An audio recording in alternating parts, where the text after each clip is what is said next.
अस्सलाम वालेकुम मेरे अजीज़ दोस्तों, आपको हमारे चैनल हसन और मुनीब में खुश आमदीद।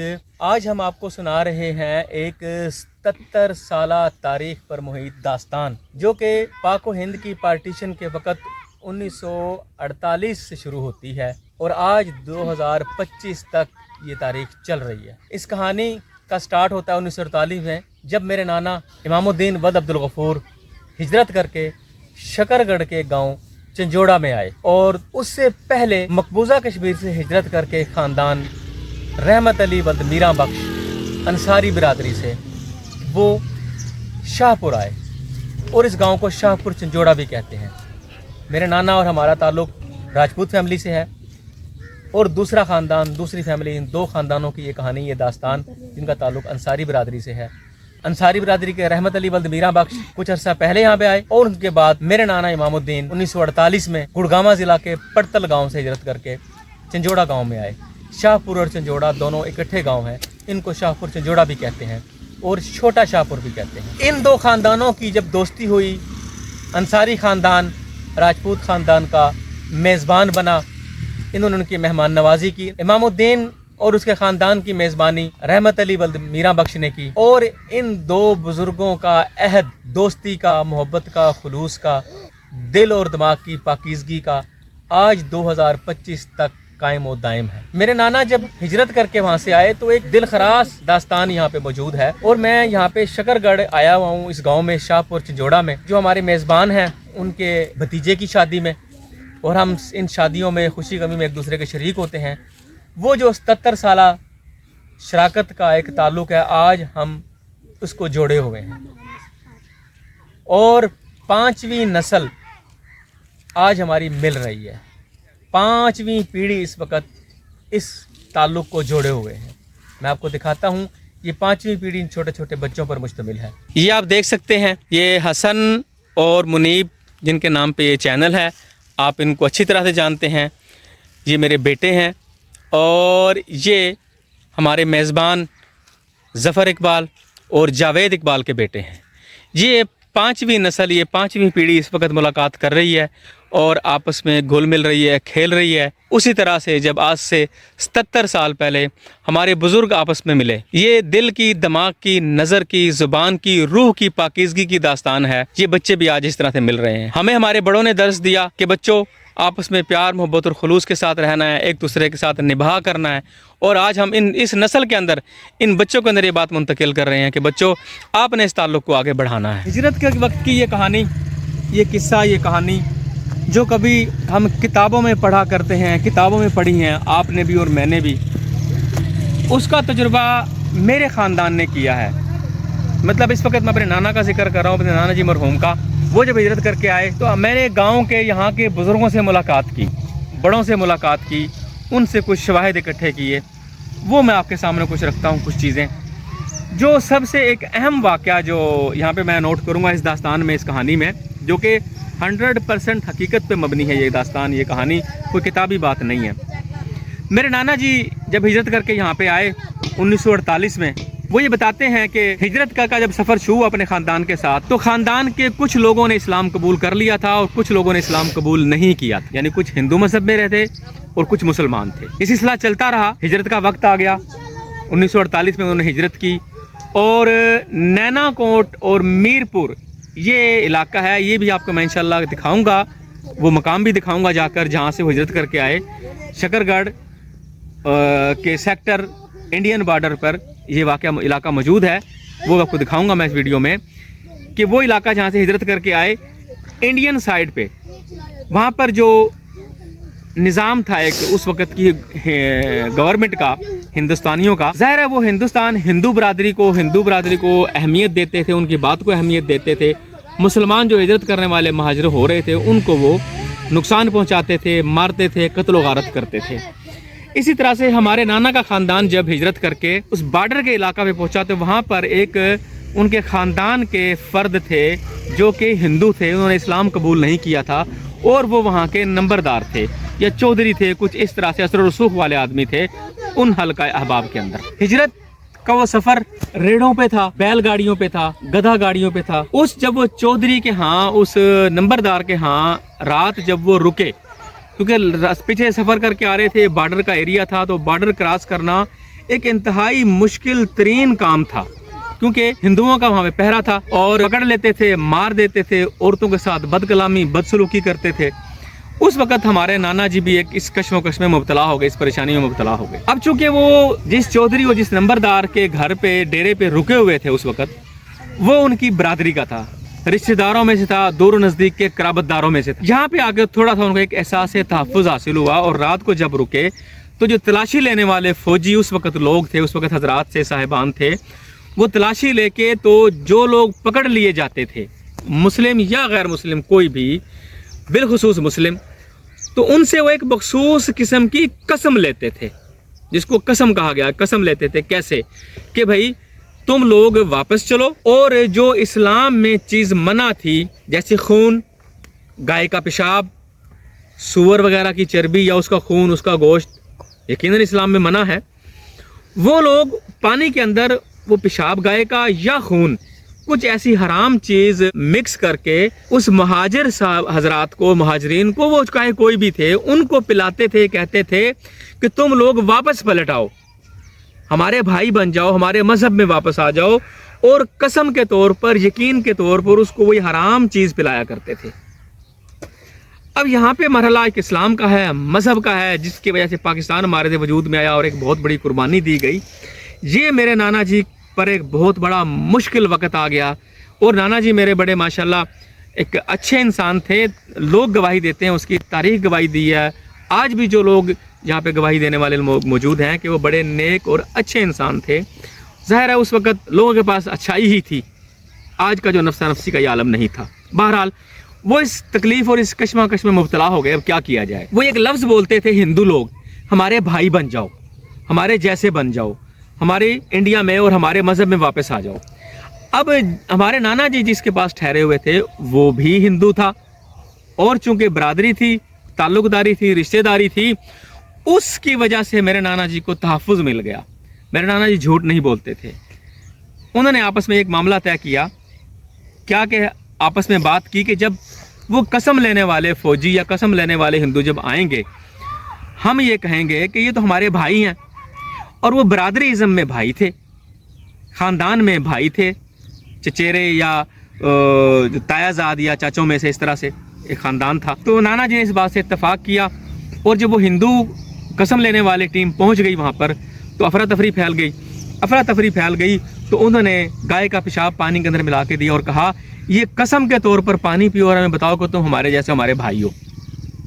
تو میرے نانا جی نے خواتین جو کہ پردے میں ہوتی تھیں, برقع اور کپڑا لیا ہوا تھا, ان کو بتا دیا اگر آپ مجبور کر دیے جاؤ تو آپ نے کیا کرنا ہے کہ کپڑے کے اندر سے پانی کو پینا نہیں ہے, بلکہ اپنے جسم پہ, اپنے کرتے اور قمیض کے اوپر اس کو انڈیل لینا ہے, پردے کو بچا کے اپنے اوپر انڈیل لینا, پانی کو پینا نہیں ہے اس کو, اگر ہم مجبور کر دیے جائیں تو. خواتین کو ہمارے نانا جی نے سمجھا دیا, اور مردوں کو بھی کوئی راستہ دکھایا کہ اس سے کس طریقے سے ہم نے بچنا ہے. مردوں کے لیے جب وہ جو چودھری جس کے پاس رکے ہوئے تھے نمبردار, اس کے پاس وہ ہندو آئے اور اسے کہا جی یہ تمہارے پاس ٹھہرے ہوئے ہیں, لہذا ان کو پانی پلا کر قسم دو اور ان کو واپس اپنے مذہب میں داخل کرو. تو اس جو ہندو چودھری یا ہندو نمبردار جو تھا, اس نے کہا یہ تو ہمارے بھائی ہیں, یہ پہلے بھی ہمارے بھائی تھے, یعنی جب ہجرت شروع کی انہوں نے, اور آج بھی ہمارے بھائی ہیں, مطلب برادریزم کی وجہ سے. تو ہندو نے کہا, اس چودھری نے کہا, اس نمبردار نے کہا مجھ پہ اعتبار کرو تم لوگ, اور میں ان کی قسم دیتا ہوں کہ یہ ہمارے بھائی ہیں. وہ چودھری جو کہ ہندو تھا, اثر و رسوخ والا تھا, اس شخص نے اس بات پر ان کی جان چھڑوائی کہ یہ میرے برادری ہے, میرے بھائی ہیں, یعنی اپنا بھائی ان کو قرار دیا برادری ازم کی وجہ سے. آخر وہ آدھا خاندان ہندو تھا, آدھا مسلمان تھا میرے نانا کا. اس طرح سے اس قسم والی جو ان کی رسم تھی ہندوؤں کی وہاں کی, اس سے ان کو چھٹکارا ملا. یہ نانا جی کے دوستوں نے یہاں پہ یا ان کے ملنے جلنے والے پرانے لوگوں نے یہ بات بتائی کہ یہ انہوں نے ہمارے ایک دل خراش جو واقعہ یہ بتایا, یہ ہمارے لیے بہت مشکل واقعہ تھا.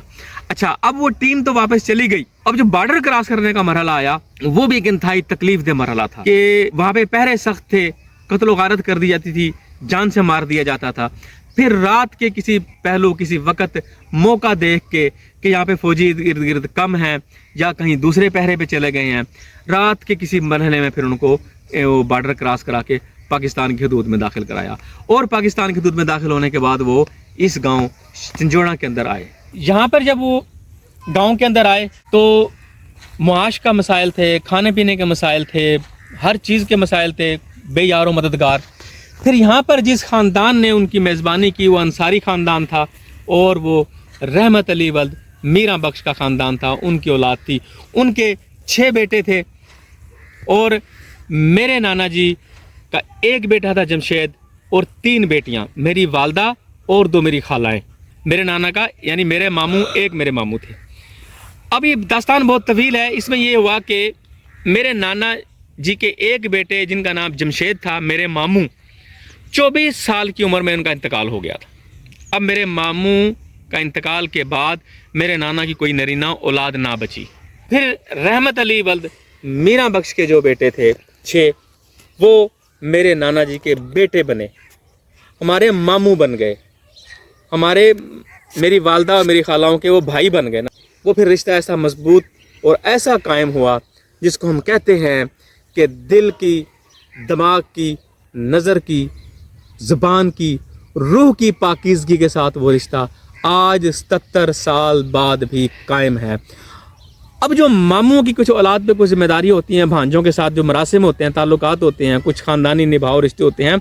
अब हमारा सगा मामू नहीं थे, हमारे सगे मामू नहीं थे, तो इन अंसारी बिरादरी के जो लोग हैं जिनके आज हम आए हुए हैं यहाँ पर शकरगढ़ में, इन्होंने वो तमाम ताल्लुकात और तमाम रिश्ते निभाए और हमारे मामू बने और हमें उस रिश्ते की कमी का एहसास नहीं होने दिया और हमारी 5वीं नस्ल आज 77 साल बाद इस रिश्ते पर कायम है। मेरे नाना जी के रिकॉर्ड के मुताबिक मैं आपको दिखाता हूँ, ये मेरे पास कुछ शवाहिद मुझे यहाँ से मिले हैं। ये आप देखें तो कैमरा नज़दीक करके, ये मेरे नाना जी की तस्वीर है, अगर आपको अच्छे तरीके से नज़र आ रही है तो। और इसके ऊपर शनाख्ती कार्ड की तारीख लिखी है 23/10/1974। 74 में ये आईडी कार्ड बना और ये पीछे आप देखें, ये पुराने शनाख्ती कार्ड हुआ करते थे और इसके ऊपर नाना जी की उम्र लिखी हुई है 80 साल, यानी 74 में जब ये शनाख्ती कार्ड बना, नाना जी की उम्र उस वक्त 80 साल थी। फिर हालात और मामलात बदले। नाना जी मेरे 3 बेटियों के साथ, अब उनकी शादियों का मरहला था, मामला था, राजपूत बरादरी से ताल्लुक़ था। फिर उनकी यहाँ पे जो कराबतदारी थी पाकिस्तान के अंदर, उनकी शादी ज़िला मियांवाली की तहसील पिपला के गांव चक नंबर 15 ML। ये शनाख्ती कार्ड भी यहाँ पे जो मेरे नाना जी का लिखा हुआ है, इसके ऊपर भी ज़िला मियांवाली चक नंबर 15 ML तहसील पिपला का एड्रेस लिखा हुआ, पढ़ सकते हैं। ये वहाँ पे जाके फिर उन्होंने बनवाया, वहाँ पे शिफ्ट हो गए। यहाँ पर इनको 120 एकड़ ज़मीन अलाट हुई। हिंदुस्तान की वहाँ के अलाटमेंट का जब सिलसिला शुरू हुआ, यहाँ पे रिकॉर्ड लोगों ने बताया मुझे, बुजुर्गों ने, 120 एकड़ ज़मीन, यहाँ पे ज़मीन पे हम खड़े हुए हैं, ये आपको नज़र आ रही है सारी ये इलाका सारा, ये मेरे नाना जी को अलाट हुआ। और आप ये इस तरफ देखें, फिर तकदीर और किस्मत में क्या हुआ कि ये एक नदी जिसको बही नाला यहाँ पे लोग बोलते हैं, ये कश्मीर से आ रहा है, ये दरिया, ये नदी बहुत बड़ी, इसकी नज़र सारी ज़मीन हो गई, सारी की सारी ज़मीन दरिया बुर्द हो गई। और वो 120 एकड़ में से 60 एकड़ ज़मीन इसके उस तरफ है, इस नदी के, इस बही के, और 60 एकड़ ज़मीन जहाँ पे हम खड़े हैं, ये बिल्कुल, ये देखें, यहाँ पे ज़मीन दरिया बुर्द हो चुकी है। ये मेरे नाना जी फिर मियाँ वाली शिफ्ट हो गए और ये ज़मीन यहाँ पर रहमत अली वल्द मीरा बख्श की औलाद के पास, जिसके अंदर चौधरी इसहाक का नाम जो है वो काबिल फ़हरिस्त आता है, काबिल ज़िक्र आता है कि जब भी वो आते थे तो इनके मेहमान बनते थे और यहाँ पर उनको वो लोग संभालते थे। मेरे अजीज़ दोस्तों, ये दास्तान, ये कहानी मैं सुना रहा हूँ जो कि हकीकत पे मबनी है। और इस कहानी में मैंने आपको बताया कि जो इमामुद्दीन इंडिया से हिजरत करके आए तो उनके बेटे जमशेद का इंतकाल हो गया और रहमत अली वल्द मीरा बख्श की औलाद, उनके 6 बेटे उनकी औलाद बने, उनके दस्तो बाजू बने और वो उस वक़्त से सिलसिला चलता हुआ आज एक मजबूत रिश्ते में कायम है। उनकी औलाद में से ये एक मामू याकूब, हमारे सबसे छोटे बेटे, इस वक्त ज़िंदा मौजूद है हयात, और ये मेरे मोहतरम मामू दीन मोहम्मद, ये उनके बेटे इस वक्त ज़िंदा है और उनके पोते हैं ये मोहम्मद इकबाल, ये उनके पोते हैं मोहम्मद इकबाल। और फिर ये सारी उनकी औलादें हैं।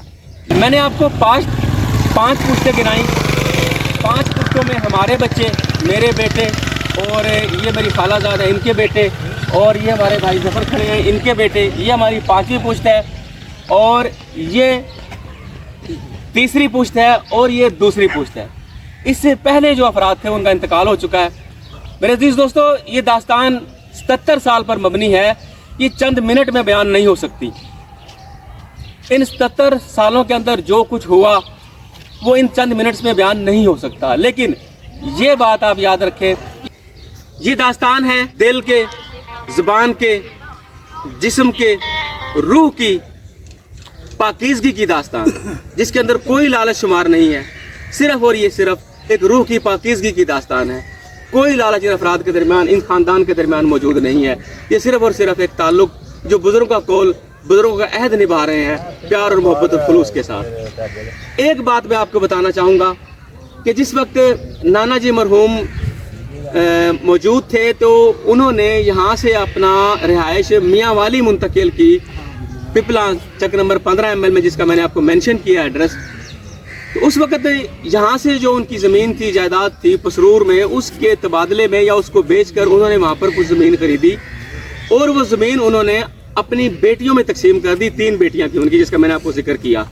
ان 3 بیٹیوں میں سے سب سے بڑی بیٹی میری والدہ تھی اور اس سے چھوٹی بیٹی تھی یہ ہمارا خالہ زاد بھائی ہے عدنان، ان کی والدہ جو کہ حیات ہیں، اور اس کے بعد ان کی سعید احمد کی والدہ، محمد سعید کی والدہ، وہ بھی اس وقت حیات ہیں۔ میری والدہ کا انتقال ہو چکا ہے۔ یہاں پہ ایک بات کو نوٹ کیجئے گا کہ اس وقت جب میرے نانا جی، میں نے آپ کو بتایا کہ بڑے اچھے قاعدے قانون کے وہ پابند انسان تھے اور بلا ضرورت اور بغیر کسی وجہ کے وہ کام نہیں کیا کرتے تھے، تو انہوں نے وہ جائیداد اپنی بیٹیوں کے نام تقسیم کر دی۔ پھر ان کا حج کا ارادہ ہوا۔ حج کا جب ارادہ ہوا تو انہوں نے یہ بات کہی کہ میں اپنی جائیداد جو بیٹیوں کا حصہ تھا بیٹیوں کو دے چکا ہوں، اب ان کے حصے سے میں کچھ نہیں لوں گا۔ پھر انہوں نے یعنی اپنے ان بیٹوں سے، یہ جو بیٹے کھڑے ہیں، ان سے رابطہ کیا جو یہاں کی زمین ان کے وہ سپرد کر کے چلے گئے تھے، جس پر ہمارا کوئی سوال نہیں آج تک نہ آئندہ قیامت تک ہے۔ انہوں نے کہا تھا کہ میرے اخراجات حج کے یہ میرے بیٹے، یعنی یہ بیٹے پورے کرے، جو منہ بولے بیٹے اس وقت بنے۔ پھر انہوں نے اپنا بیٹا ہونا نبھایا اور اس وقت تقریباً 60,000 روپیہ خرچ آیا تھا حج کا، جو ان بیٹوں نے ان کا ادا کیا۔ اور میں نے نانا جی نے کہا تھا کہ میں اپنی جائیداد اپنی بیٹیوں میں تقسیم کر چکا ہوں، لہذا بیٹیوں کی جائیداد سے میں کچھ نہیں لوں گا۔ اور انہوں نے یہ بھی وصیت کی تھی کہ میری کفن کے، دفن کے اور دیگر جو اخراجات اس وقت ہوتے تھے، اور کچھ انہوں نے کہا تھا کہ میرے اصال ثواب کے لیے اگر کچھ کرنا ہے تو وہ بھی یہ میرے بیٹے ادا کریں گے، اور پھر انہوں نے ادا کیا۔ میں آپ کو کیا بتاؤں کہ اتنی لمبی داستان یہ ان الفاظ میں اور چند منٹس میں بیان نہیں ہو سکتی۔ یہ موٹی موٹی باتیں آپ کو میں نے بیان کی کہ آج اس وقت اس افراتفری کے دور میں ہم مثال موجود ہیں یہاں پر کہ بغیر کسی لالچ کے ایک پاکیزگی کے ساتھ رشتے کو قائم کیوں ہے۔ میں رب سے دعا کرتا ہوں یا اللہ اس رشتے کو قائم و دائم رکھے۔